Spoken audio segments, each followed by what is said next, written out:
সেই গোটেইখিনি ডকুমেণ্টেশ্যন কৰোঁতে আমাক প্ৰায় 1.5 ঘণ্টা সময় লাগিব। আমি আশা কৰিছোঁ যে প্ৰায় 1:30 বজাৰ বা 2 বজাৰ ভিতৰত আমি জুবিন গাৰ্গক বা তেওঁৰ পাৰ্থিৱ শৰীৰক গুৱাহাটীলৈ পঠিয়াব পাৰিম। নতুন দিল্লীত যাতে তেখেতৰ আন্তঃৰাষ্ট্ৰীয় বিমানৰ পৰা ঘৰুৱা বিমানলৈ অহা বা চাৰ্টাৰ্ড ফ্লাইটলৈকে অহা সেই প্ৰচেষ্টাত যাতে কোনো খামখেয়ালি নহয়, অযথা বিলম্ব নহয়, তাৰ কাৰণে মই নিজে আৰু মন্ত্ৰী পবিত্ৰ মাৰ্ঘেৰিটাক আমি বিমানবন্দৰতে থাকিম আৰু তেওঁৰ পাৰ্থিৱ শৰীৰৰ লগত গুৱাহাটীলৈ পবিত্ৰ মাৰ্ঘেৰিটাও উভতি যাব। আৰু মই আশা কৰিছোঁ যে ৰাতিপুৱাই মই কেন্দ্ৰীয় গৃহমন্ত্ৰী ডাঙৰীয়াক সাক্ষাৎ কৰি গোটেই আমি কি ব্যৱস্থা লৈছোঁ তেখেতক অৱগত কৰি দুপৰীয়ালৈ ময়ো গুৱাহাটী উভতি যাম। আৰু জুবিনক এতিয়া ৰাতিটো আমি জুবিনৰ লগতে থাকিম আৰু পাৰ্থিৱ শৰীৰৰ লগত পবিত্ৰ মাৰ্ঘেৰিটা নিজেও যাব। গুৱাহাটী বিমানবন্দৰত বা আন যি ব্যৱস্থা ল'ব লাগে গোটেইখিনি আমি পৰিকল্পনা কৰি আছোঁ। আৰু সমান্তৰালভাৱে জুবিনৰ শেষকৃত্যৰ সম্পন্ন কৰাৰ যিটো স্থান তাকো আমি নিশ্চিত কৰাৰ প্ৰচেষ্টা চলাই আছোঁ। কালি সন্ধিয়া 6 বজাত অসম মন্ত্ৰীসভাৰ কেবিনেট বৈঠক অনুষ্ঠিত হ'ব আৰু কেবিনেটৰ সময়ছোৱাতে আমি জুবিনৰ অন্তিম সংস্কাৰৰ স্থান টুকুৰা আমি নিশ্চিত কৰিম। যিমান আমি এইটো আপোনালোকক এইটো মই জনাব খুজিছোঁ যে এটা যেতিয়া পাৰ্থিৱ শৰীৰ আত্মাৰ পৰা পৃথক হৈ যায়, সেই পাৰ্থিৱ শৰীৰটো কিমান দিনলৈ ভালে থাকিব সি ডিপেণ্ড কৰে যে কেনেকুৱা ধৰণে তাক আমি এমব্লেম কৰিছোঁ। গতিকে এতিয়া ছিংগাপুৰৰ ডক্টৰসকলে তেওঁৰ শৰীৰটো এমব্লেম কৰিছে। গুৱাহাটীত অহাৰ লগে লগে আমাৰ গুৱাহাটী মেডিকেল কলেজৰ ডক্টৰসকলে জুবিনৰ শৰীৰ বা পাৰ্থিৱ শৰীৰ পৰীক্ষা কৰি গম পাব যে কিটো পৰ্যায়লৈকে শৰীৰটো আমি ৰাখিব পাৰোঁ। এটা পৰ্যায়ৰ পিছত যদি আমি শৰীৰটো ৰাখিব চেষ্টা কৰোঁ সি বৰ সুখৰ অভিজ্ঞতা নহ'ব। সেইকাৰণে আমি সম্পূৰ্ণ মেডিকেল এডভাইচ দি, যদি ডক্টৰে কয় যে নহয় আপোনালোকে এদিন ৰাখক, আমি এদিন ৰাখিম। যদি কয় নহয় আপোনালোকে 2 দিন ৰাখিলেও সমস্যা নহয়, আমি 2 দিন ৰাখিব পাৰিম। বোলে নহয় আপোনালোকে 3 দিন ৰাখক, তাত আমাৰ কোনো অসুবিধা নাই। কিন্তু আমি সদায় এটা মনত ৰাখিব লাগিব যে জুবিনক আমি মৰ্যাদা আৰু সন্মানেৰে বিদায় দিব লাগিব। পাৰ্থিৱ শৰীৰটো যদি আমি ভবাতকৈ এটা বেয়া অৱস্থাত যায় তেতিয়াহ'লে জুবিনৰ আত্মাই আমাক সদায় বেয়া পাই থাকিব। গতিকে আমি গোটেই সিদ্ধান্তখিনি চিকিৎসকৰ পৰামৰ্শ মতে ল'ম। দ্বিতীয়তে মই আৰু এটা ৰাইজক আবেদন কৰিম, জুবিনৰ গোটেই জীৱনটো আছিলে দুখীয়া মানুহৰ লগত আৰু সদায় সাধাৰণ আৰু দুখীয়া মানুহৰ কাৰণে জুবিনে সংগ্ৰাম কৰিছিল, গানৰ মাজেৰেও সংগ্ৰাম কৰিছিল আৰু ব্যক্তিগতভাৱেও অজস্ৰজনক চিকিৎসা আদিৰ সহায় কৰি জুবিনে সাধাৰণ শ্ৰেণীৰ মানুহৰ মনত এটা বিশেষ স্থান লৈছিল।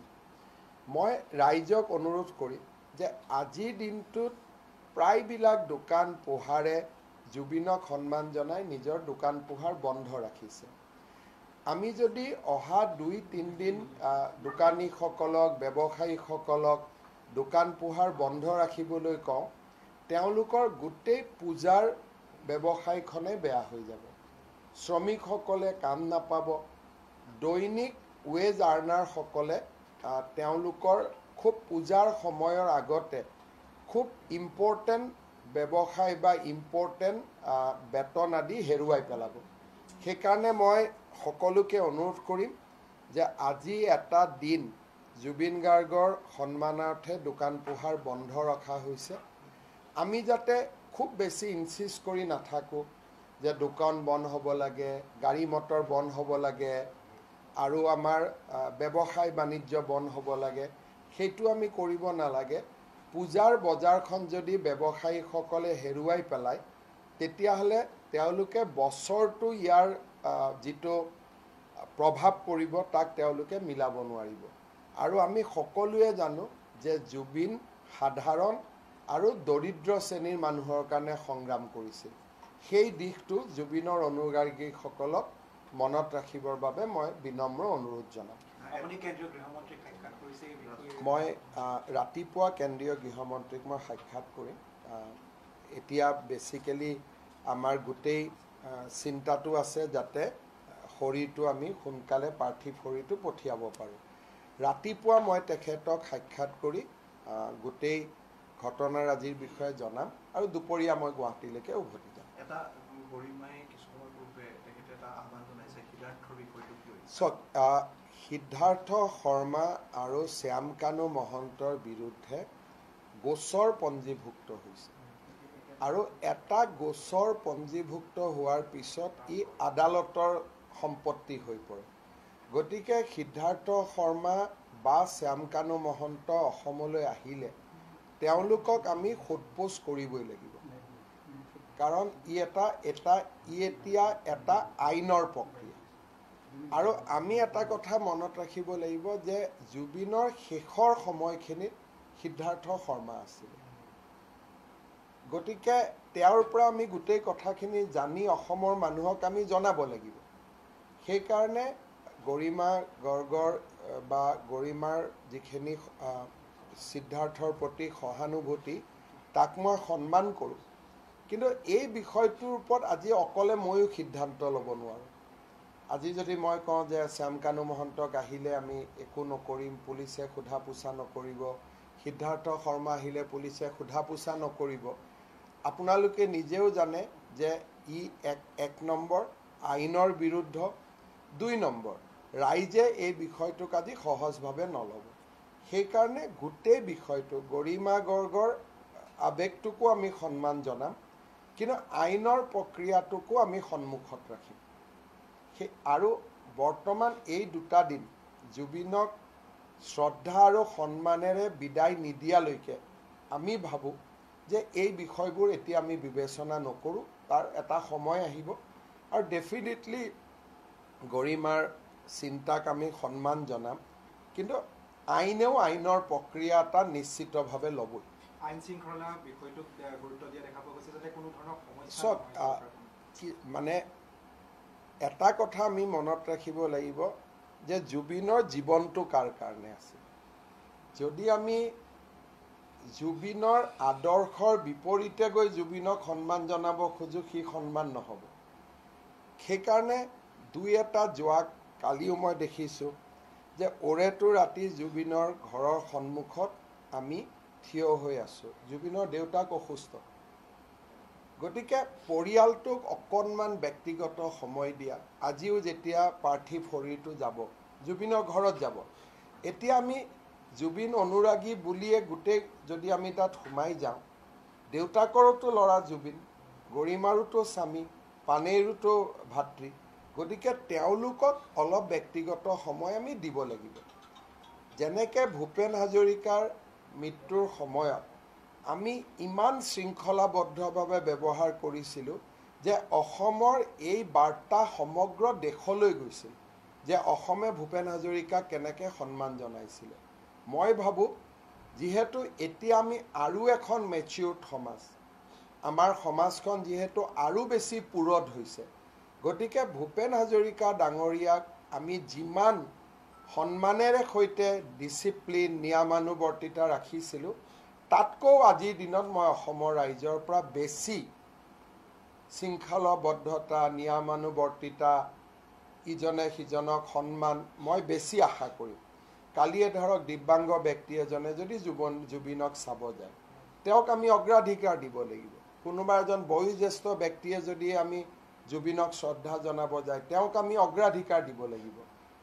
জুবিন অনুৰাগী বুলি আমি কোনোবা এজনক পিছফালে আমি আগত যাব নোৱাৰোঁ। জুবিনৰ অনুৰাগীজনৰ দায়িত্ব হ'ব যাতে সকলোৱে জুবিনক শ্ৰদ্ধা জনাব পাৰে। মোৰ যদি দায়িত্ব 1, জুবিনৰ অনুৰাগীজনৰ দায়িত্ব 2 হ'ব।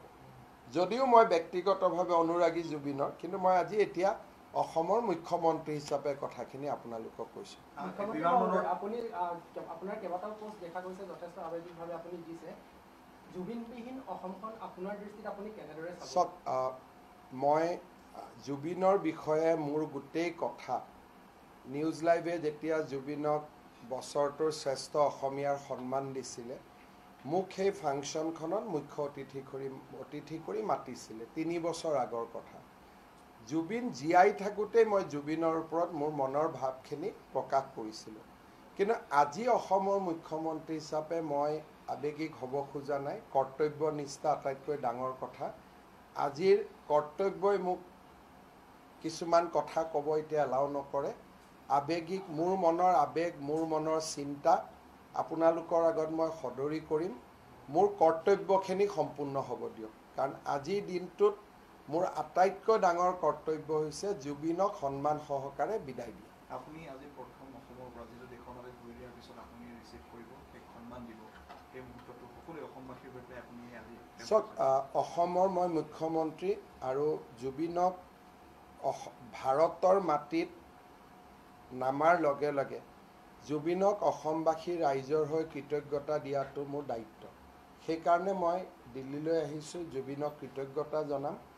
আৰু মোৰ ব্যক্তিগত কৃতজ্ঞতা নহয়, সি অসমবাসী ৰাইজৰ হৈ। তাৰ আগলৈ গৈ অসমৰ মাটিত ভৰি দিয়াৰ লগে লগে অগণন গুণমুগ্ধ থাকিব। তেওঁৰ প্ৰাপ্য সন্মান মৰ্যাদা নিশ্চয় আগবঢ়াব। এটা প্ৰশ্ন আছে, পোষ্টমৰ্টেমৰ ৰিপৰ্টটো আহিছে নাই? পোষ্টমৰ্টেমৰ ৰিপৰ্ট ছিংগাপুৰে ইমান সোনকালে আমাক নিদিয়ে। তাৰ লিগেল প্ৰচিডিউৰ আছে, আৰু লিগেল প্ৰচিডিউৰ পালন কৰি তেওঁলোকে কি ধৰণে দিব, আমাৰ এম্বেচিক দিব, বৈদেশিক মন্ত্ৰালয়ক দিব, এই গোটেই বিষয়বোৰ পৰ্যায়ক্ৰমে আগবাঢ়িব লাগিব। আজিৰ দিনত প্ৰায়ৰিটি নাম্বাৰ 1 জুবিনক ঘূৰাই অনা। তাত আমি সফল হ'ম বুলি ক'ব পাৰোঁ। দ্বিতীয়তে দিল্লীৰ পৰা তেওঁক গুৱাহাটীলৈ উভতাই পঠোৱা। তৃতীয়তে গুৱাহাটীত সকলোৱে যাতে তেওঁক শ্ৰদ্ধা জনাব পাৰে তাৰ সুবিধা কৰা। তাৰপিছত জুবিনক অন্তিম বিদায় দিয়া। গতিকে মই প্ৰায়ৰিটিবিলাক ঠিক কৰি লৈছোঁ। গতিকে মই এই প্ৰায়ৰিটিটোকে মই দেখা পাই আছোঁ বৰ্তমান। ছাৰ, যিহেতু জুবিন দা সম্পদ আছিলে আৰু সৃষ্টিয়ে যিখিনি হয়তো এতিয়া একো সিদ্ধান্ত লোৱা নহ'ব, কিন্তু চাগে সৃষ্টিয়ে যিখিনি মই আপোনালোকক এটাই কথা ক'ম যে আজিৰ দিনটোত আমাৰ প্ৰায়ৰিটিটো জুবিনক সন্মান সহকাৰে বিদায় দিয়া। মই যদি আজি এটা শব্দও কওঁ যে আমি এনেকৈ ৰাখিম, 10জনে ক'ব এনেকৈ কিয় নাৰাখিব। গতিকে আজিৰ দিনটোত মই সকলোকে অনুৰোধ কৰিম যে অসমৰ পৰিৱেশটো ইমানেই আৱেগিক, এই পৰিৱেশত প্ৰয়োজনতকৈ বেছি কথা কোৱাৰ এইটো সময় নহয়। সেইকাৰণে আপোনালোককো অনুৰোধ কৰিম যে মোক মোৰ কৰ্তব্যখিনি পালন কৰিব দিয়ক। বহুত বহুত ধন্যবাদ। আপোনালোকে জানে যে ঠিক 11:30 বজাত আমাৰ সকলোৰে মৰমৰ আৰু আদৰৰ জুবিন গাৰ্গৰ পাৰ্থিৱ শৰীৰ দিল্লী বিমানবন্দৰত আহি উপস্থিত হ'ব। দিল্লী বিমানবন্দৰত তেখেতৰ যি আপোনালোকে জানে যে তেখেতৰ পাছপোৰ্ট আছে, তেখেতৰ ডকুমেণ্টেশ্যন আছে, সেই গোটেইখিনি ডকুমেণ্টেশ্যন কৰোঁতে আমাক প্ৰায় 1.5 ঘণ্টা সময় লাগিব। আমি আশা কৰিছোঁ যে প্ৰায় 1:30 বজাৰ বা 2 বজাৰ ভিতৰত আমি জুবিন গাৰ্গক বা তেওঁৰ পাৰ্থিৱ শৰীৰক গুৱাহাটীলৈ পঠিয়াব পাৰিম। নতুন দিল্লীত যাতে তেখেতৰ আন্তঃৰাষ্ট্ৰীয় বিমানৰ পৰা ঘৰুৱা বিমানলৈ অহা বা চাৰ্টাৰ্ড ফ্লাইটলৈকে অহা সেই প্ৰচেষ্টাত যাতে কোনো খামখেয়ালি নহয়, অযথা বিলম্ব নহয়, তাৰ কাৰণে মই নিজে আৰু মন্ত্ৰী পবিত্ৰ মাৰ্ঘেৰিটা আমি বিমানবন্দৰতে থাকিম আৰু তেওঁৰ পাৰ্থিৱ শৰীৰৰ লগত গুৱাহাটীলৈ পবিত্ৰ মাৰ্ঘেৰিটাও উভতি যাব। আৰু মই আশা কৰিছোঁ যে ৰাতিপুৱাই মই কেন্দ্ৰীয় গৃহমন্ত্ৰী ডাঙৰীয়াক সাক্ষাৎ কৰি গোটেই আমি কি ব্যৱস্থা লৈছোঁ তেখেতক অৱগত কৰি দুপৰীয়ালৈ ময়ো গুৱাহাটী উভতি যাম।